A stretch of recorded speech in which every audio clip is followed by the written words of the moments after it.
Hey guys, Tech Rally here, and welcome to the 5th lesson of Zero to Solidity. In this lesson, we're going to be talking about visibility and getters.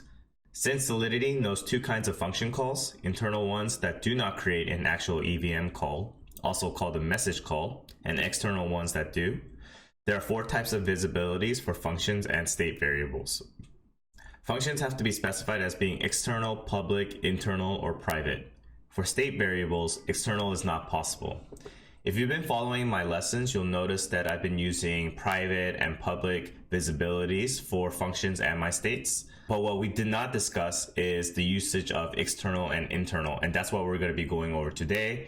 We're going to be comparing external to public, public to private, internal to private, and vice versa. I highly recommend reading the documentation here to get a better understanding of the differences in visibility types. But there's also a Ethereum stack exchange that really goes into detail about the differences, and it simplifies the differences in a very simple one-liner. With that being said, I think the best way to learn about the different visibility types is probably looking at examples. So let's go back to our remix code. The first one that we're gonna be comparing is the public versus private visibility types, which is something you've probably seen in the previous lessons. So the first thing I'm going to write is a comment, public versus private, and then I'll write the first contract, and I'll just call it contract 1. Here we're going to define 2 state variables, so we're going to say uint public value equals 1. The next thing we're going to do is create a private state variable and call it private value equal 2. Let's just run this code and see what happens. I'm going to deploy it. When I open the deploy contract, I can see that the public value is 1, but the private value is not accessible on the deploy contract. It's because we define this private value state as a private visibility type. And so why use one over the other? And it really depends on your type of contract. But what you can do is create a public function that retrieves the private value. So you can say get private value public view returns uint, and it returns the private value. Let's deploy this contract and see the result. As you can see, we're exposed to 2 public variables, one that is a state variable and one that is a function. If I click on public value, it's going to return me 1. If I click the public function, get private value, it'll give me 2.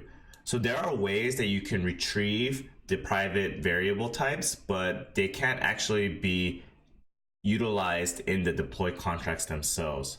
And this can also apply to private functions, which we will talk about in the next contract. What you can do with private variables is utilize their functionality or their value within the contract. So I could say function add public with private value, and here I'm going to make this public, and then what I'll return, I actually need to return this as well, returns uint, and here I'll just say return public value plus private value. And we forgot to make this a view.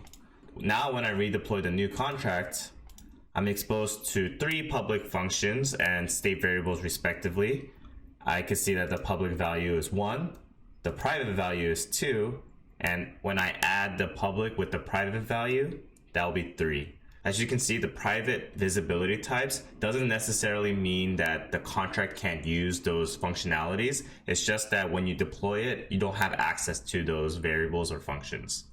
To really hammer this in, I'm going to create a second example of public versus private, but from a function perspective. So here I'll write public versus private, continued, and here I'll write contract 2. And here I'll just write uint public value equals 1, uint private value equals 3. And what we're going to do is create a public function that a user can click on to add the two values together. But instead of doing the action within the public function, we're just going to call a private function. So here, let's write function add public with private, similar to what was above. We'll call it public view returns uint here, and then we'll say return add function. When I save it, it's going to say that the add function is not declared. So here, let's create a second function called add, and we'll make this private. We'll make it a view returns uint, and here let's write return public value plus private value.